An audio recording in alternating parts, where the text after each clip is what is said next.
तो हेलो प्यारे बच्चों, कैसे हैं आप सब। मैं उम्मीद करता हूं कि आप सब अच्छे होंगे और आपकी पढ़ाई लिखाई बहुत अच्छी चल रही होगी। तो जैसा आप सभी को पता है कि इस चैनल के माध्यम से आपको हर क्लास की वीडियोस मिल जाती है। तो आज के इस वीडियो में दोस्तों हम लोग क्लास 10th, जी हाँ, मैं बात कर रहा हूँ एनसीईआरटी बुक के बारे में। ठीक है, एनसीईआरटी के अंदर दोस्तों हम क्लास 10th के अंतर्गत जो चैप्टर 5 हमारा है समांतर श्रेणियाँ, इसी के बारे में हम लोग बात करने वाले हैं। ठीक है, और इस वीडियो में दोस्तों हम लोग समांतर श्रेणी क्या होता है इसके बारे में कंप्लीट जानकारी लेंगे और इसके बाद फिर हम लोग इसके प्रश्नों को सॉल्व करने का कोशिश करेंगे और प्रश्न को सॉल्व करेंगे भी। ठीक है, तो चलिए सबसे पहले हम लोग समझते हैं दोस्तों कि समांतर श्रेणी है क्या। ठीक है, क्योंकि किसी भी चैप्टर को पढ़ने से पहले उसके बारे में आपके पास जानकारी होनी चाहिए, तभी आप इस चैप्टर के प्रश्नों को समझ पाएंगे और सही से हल कर पाएंगे। चलिए बिना देर के हुए हम लोग डायरेक्ट समांतर श्रेणियों को समझते हैं और इसके बारे में जानकारियाँ लेते हैं। ठीक है, सबसे पहले बात करते हैं दोस्तों समांतर श्रेणियाँ कि आखिर समांतर श्रेणी होती क्या है। तो समांतर का अगर हम लोग संधि विच्छेद करते हैं, ठीक है, तो क्या आता है समान प्लस अंतर। मतलब समान प्लस जो अंतर है और श्रेणियाँ मतलब श्रेणी, मतलब एक ऐसा श्रेणी जिसके बीच में जो है जो अंतर, संख्याओं के बीच का अंतर समान हो, उसे हम लोग क्या बोलते हैं, समांतर श्रेणियाँ। तो आज के इस वीडियो में हम लोग इसी चैप्टर के बारे में बहुत ही अच्छे से समझेंगे, जानेंगे और प्रश्नों को सॉल्व भी करेंगे। तो देखिए दोस्तों, सबसे पहले हम लोग बात करते हैं समांतर श्रेणियाँ के बारे में। ठीक है, तो एक समांतर श्रेणी के अंदर आपका पद आ जाएगा ए। ठीक है, आपका ये एक ए नाम आ जाएगा, ए डी। शायद आप इससे परिचित भी होंगे, लेकिन आपको मैं बता देना चाहता हूँ कि ए जहाँ पे ये को हम लोग क्या बोलते हैं, ये प्रथम पद, और डी को क्या कहा जाता है, सारो अंतर। ठीक है, डी क्या होता है हमारा, सारो अंतर। तो दोस्तों आपको यहीं से समझना है कि समान अंतर मतलब एक जो आपकी सीरीज दी गई है, जो श्रृंखला दी गई रहेगी, उसके बीच का जो समान अंतर होगा उसे हम लोग डी यानी कि कॉमन डिफरेंस कहते हैं। और अगर वो आपका अंतर जो है समान है तो क्या हम लोग कह सकते हैं, ये समांतर है। ठीक है, और प्रथम पद अब दी गई कोई भी अगर रंग जो श्रृंखला है उसमें दिया गया पद को ही हम लोग क्या बोलते हैं, प्रथम पद। ठीक है, जो प्रथम पद होगा। तो चलिए अब इसे हम लोग एग्जाम्पल के माध्यम से समझते हैं। ठीक है, पहले एग्जाम्पल देखेंगे, उसके बाद हम लोग देखेंगे कि पद यानी कि डी और ए का मान कैसे निकाला जाता है।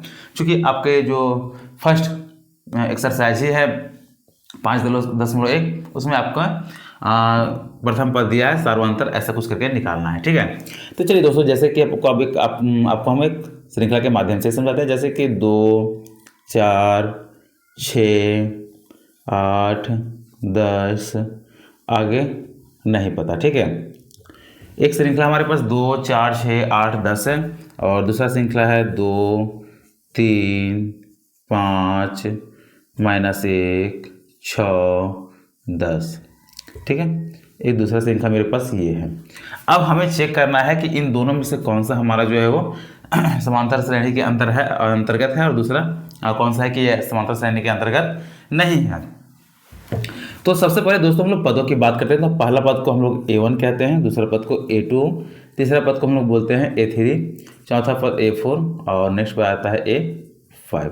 ठीक है, आगे डॉट डॉट डॉट चलता चला जाएगा और लास्ट अंतिम पद को हम लोग AN बोलते हैं। ठीक है, क्योंकि अंतिम पद हमारा जो है वो A5, अंतिम पद हमारा क्या है वो नहीं पता है। ठीक है, तो AN है, जहाँ पे N बराबर क्या हो जाएगा, ये नेचुरल नंबर हो जाएगा। ठीक है, तो देखिए दोस्तों, प्रथम पद को ए बोलते हैं और दूसरे पद को A2, A3, A4, A5। अब यहाँ पे जो प्रथम पद है इसको A1 बोलते हैं, लेकिन इसे ही हम लोग क्या बोलते हैं, प्रथम पद, और इसे ए से डिनोट किया जाता है। ठीक है, बाकी इसके बीच के अंतर को हम लोग डी बोलते हैं। ठीक है, इसके बीच के अंतर को डी बोलते हैं, इसके बीच के अंतर को डी बोलते हैं, और इसके बीच के अंतर को डी बोलते हैं। बाकी नेक्स्ट आगे भी आएगा तो उसे हम लोग क्या बोलते हैं, डी। इसी का नाम देते हैं, अगर पहला का अंतर है तो D1, D2, D3, D4, और आगे चलते चलते चला जाएगा तो ये डी अंतर। ठीक है, लेकिन अगर हमारा कॉमन डिफरेंस यानी कि डिफरेंस सारे के बीच का अगर सेम आ जाता है, ठीक है, अगर D1 बराबर D2 बराबर D3 बराबर D4 बराबर DN अगर सेम है तो सारे को हम लोग एक साथ में क्या बोलते हैं, डी। डी मतलब कि सारों अंतर, ये हो गया। ठीक है, तो इसे ही हम लोग क्या बोलते हैं दोस्तों, सार्वंतर। अगर हमारा सार्वंतर समान आ जाए तो हम लोग कह सकते हैं कि वो जो श्रेणी मतलब जो भी श्रृंखला दिया गया है वो क्या समांतर श्रेणी में है। नेक्स्ट हम लोग यहाँ पे देखते हैं। ठीक है, तो पहला में आप लोग समझ गए होंगे कि पहला पद को हम लोग A1 कहते हैं। ठीक है, और दूसरा को A2, A3, A4, A5 जो आगे आपका AN तक चला जाता है। तो प्रथम पद हमारा A1 को हम लोग A से डिनोट करते हैं, बाकी सारे के बीच के अंतर को हम लोग क्या कहते हैं, सारो अंतर, जो कि D1 D2 D3 D4 ऐसा करके नाम दिया गया। अगर सारे पद समान है, मतलब सारे अंतर समान है, तो उसे हम लोग क्या बोलते हैं, एक साथ में डी, मतलब कि सारो अंतर। तो हम लोग अगर कह सकते हैं कि अगर D1 बराबर D2 बराबर D3 बराबर D4 अगर है, तो ये जो है वो क्या है, समांतर श्रेणी के अंतर्गत आता है, हो जाएगा। ठीक है, तो चलिए, उम्मीद है कि ये पहला एग्जाम्पल आपको अच्छे से समझ में आ गया होगा। नेक्स्ट हमारा एग्जाम्पल आता है कि कितना है, 2 3 5 -1 6 और 10। इसमें भी पहला पद हमारा A1 हो जाएगा, दूसरा A2 A3 A4 A5 A6 dot dot dot, ये हमारा AN तक चला जाएगा। ठीक है, और इसके बीच के अंतर को भी अगर हम लोग देखेंगे तो इसके बीच के अंतर को हम लोग क्या कहेंगे, D1, इसके बीच के अंतर को D2, इसके बीच के अंतर को D3, इसके बीच के अंतर को D4, इसके बीच के अंतर को D5, और इसी तरह से आगे हमारा चलता चला जाएगा। ठीक है, और इसके लिए भी ये जो प्रथम पद यही हो जाएगा। ठीक है, जिसे हम लोग ए से डिनोट करेंगे। तो यहाँ पे देख सकते हैं दोस्तों कि प्रथम पद हमारा 2 है, द्वितीय पद 3 है, 5 है, -1 है, 6 है, 10 है। पहला में देखें तो 2, ठीक है, 2 के बाद 4 6 8, मतलब यहाँ से यहाँ का अंतर देखें तो प्लस का 2 है, यहाँ से यहाँ का अंतर देखें तो प्लस का 2 है, यहाँ से यहाँ का अंतर देखें तो प्लस का 2 है, और यहाँ से यहाँ अंतर देखें तो प्लस 2 है। आगे हम लोग बढ़ेंगे तो इसके बाद भी प्लस 2 ही आएगा। ठीक है, मतलब कि सारे के बीच का अंतर कितना है, 2। तो यहाँ पे डी का मान कितना आ गया था हमारा, 2। अगर डी का मान 2 आ गया, मतलब सारे कॉमन डिफरेंस जितना भी हो 2 है, तो ये हम लोग क्या कह सकते हैं कि ये जो समांतर श्रेणी के अंतर्गत है। तो पहला हमारा समांतर श्रेणी में हो गया। ठीक है, नेक्स्ट बात करते हैं दोस्तों कि दूसरा जो हमारा क्वेश्चन है, ठीक है, 2 3 5 -1 6 और 10। यहाँ पे भी सारा कुछ आपको समझा दिया। अब अगर इसके बीच का अंतर हम लोग देखें तो यहाँ से +1 किया गया है, इसके बाद यहाँ पे +2 किया गया है। ठीक है, उसके बाद अगर हम लोग यहाँ पे देख सकते हैं कि -1 आ गया है। ठीक है, मतलब यहाँ से हमारा जो -6 किया गया है। आगे देखेंगे फिर दोस्तों कितना आ गया है, 6 है, तो यहाँ से +7 किया गया है, यहाँ से +4 किया गया है।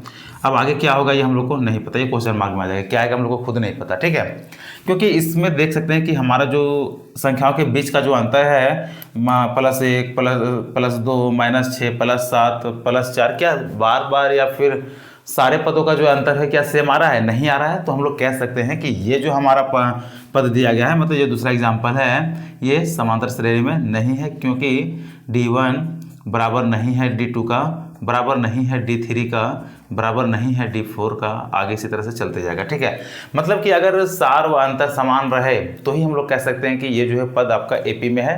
ठीक है, मतलब कि समांतर श्रेणी में, समांतर श्रेणी, इसे ही हम लोग किससे क्या बोलते हैं, AP। ठीक है, AP कहने का मतलब इसका फुल फॉर्म जो होता है अरिथमेटिक प्रोग्रेशन होता है। ठीक है, हिंदी में समांतर श्रेणी जिसे बोलते हैं।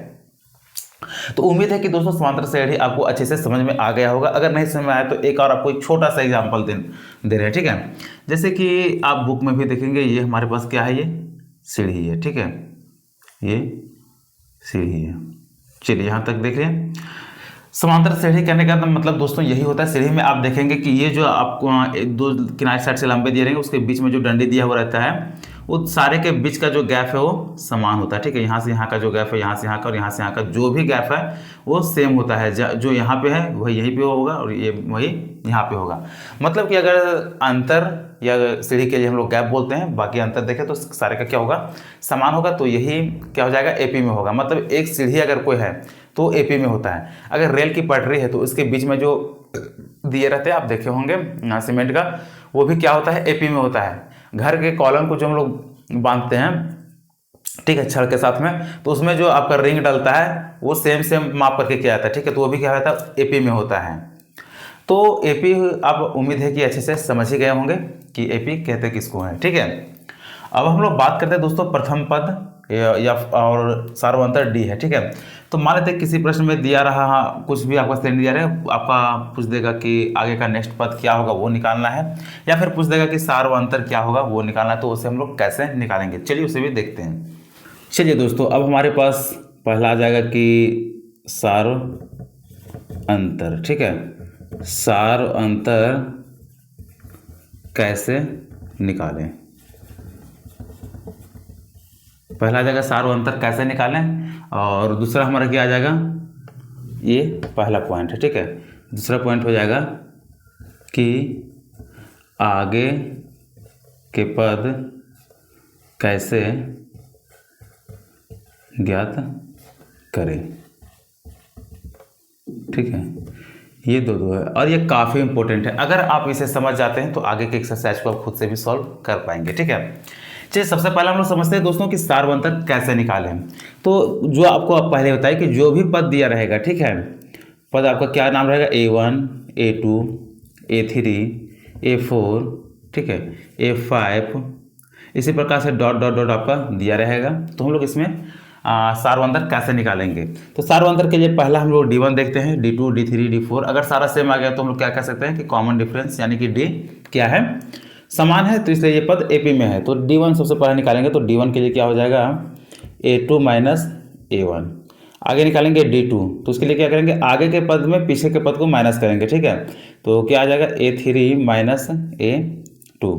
आगे निकालेंगे D3, तो क्या आ जाएगा, A4 माइनस A3। अगर D4 निकालना चाहते हैं तो A5 माइनस A4।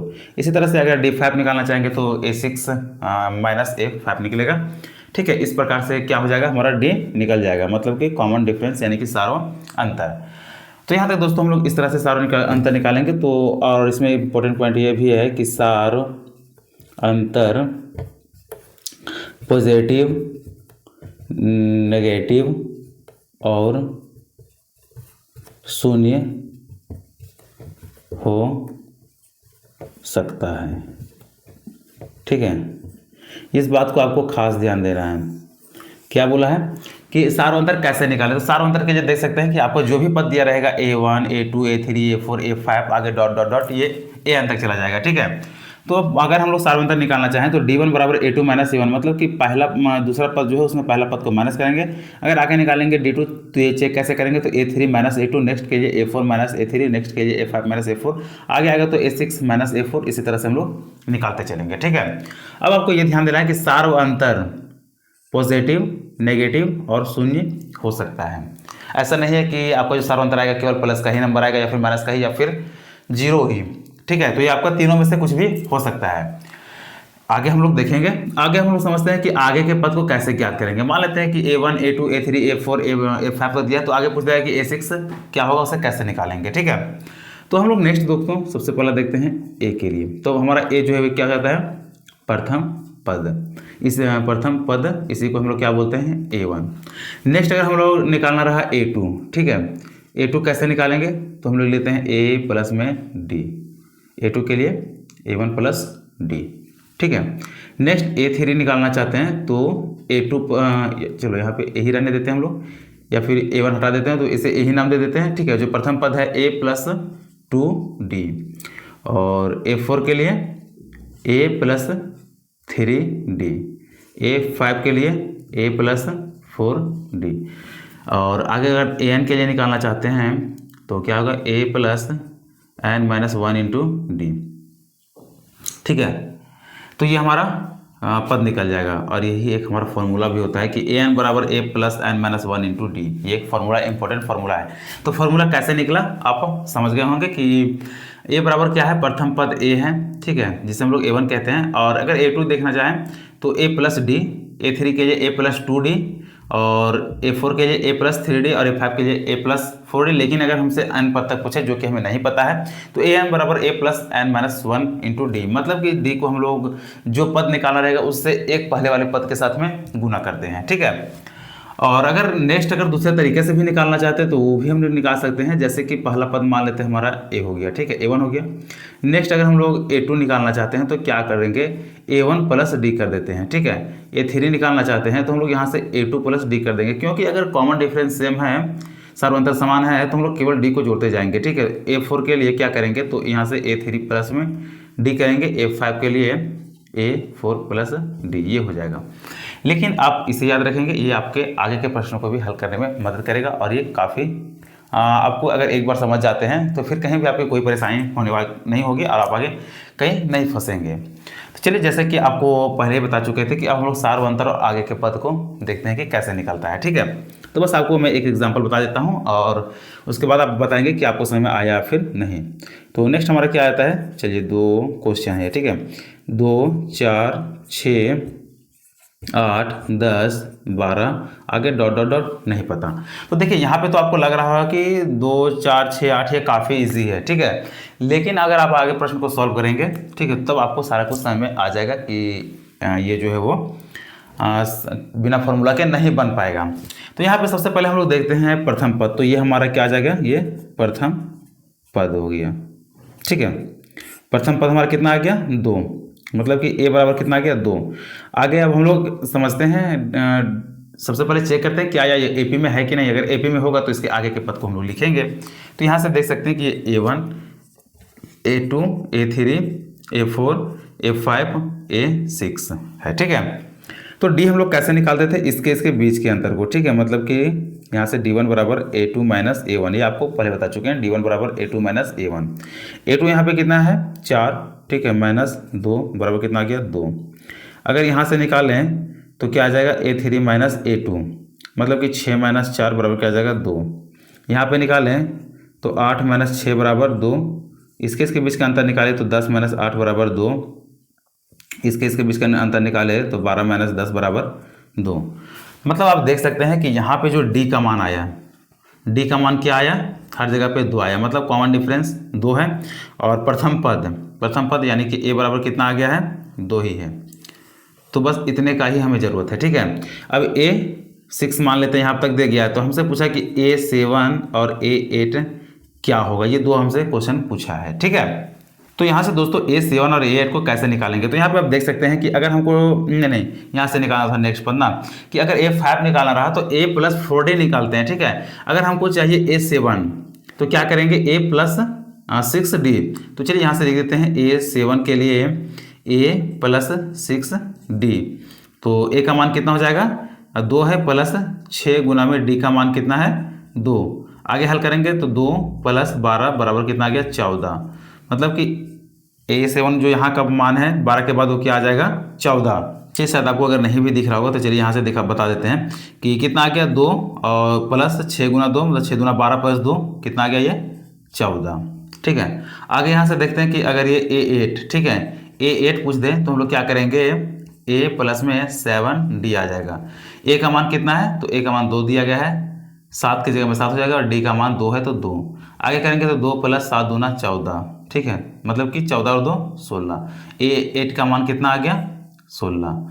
तो नेक्स्ट पद अगर A7 का यहाँ पे हम लोग बात करते हैं तो ये 14 आ गया, और A8 का बात करते हैं तो ये कितना आ गया, 16। तो देख सकते हैं कि हम लोग नेक्स्ट मतलब कि आगे के पद को कैसे निकालेंगे। और अगर an का हम लोग यूज कहाँ पे करेंगे, an का फॉर्मूला किस जगह पे यूज होगा, इसे हम लोग आगे समझेंगे। फिलहाल अभी हम लोग दोस्तों समांतर श्रेणी के बारे में सार्व अंतर आय के पद कैसे निकालें ये समझे, और इससे पहले हम समझे कि समांतर श्रेणी होता क्या है। तो उम्मीद है कि यहाँ तक आप सबको अच्छे से समझ में आ गया होगा। अगर आप सबको अच्छे से समझ में आ गया और आप हमारे साथ जुड़ करके 2027 बोर्ड एग्जाम की तैयारी करना चाहते हैं तो निस्संदेह आप हमारे साथ जुड़ करके तैयारी कर सकते हैं। बाकी आज का ये जो हमारा चैप्टर 5 समांतर श्रेणी आपको कैसा समझ में आया आप नीचे कमेंट कर जरूर बताएंगे। और वीडियो अच्छा लगा हो तो वीडियो को एक लाइक कर हमारे चैनल को सब्सक्राइब कर हमसे जुड़ें, और ऐसे ही अच्छे वीडियो को देखते रहें और जानकारियों को पाते रहें। तो चलिए मिलते हैं फिर से नेक्स्ट वीडियो में नए पार्ट के साथ।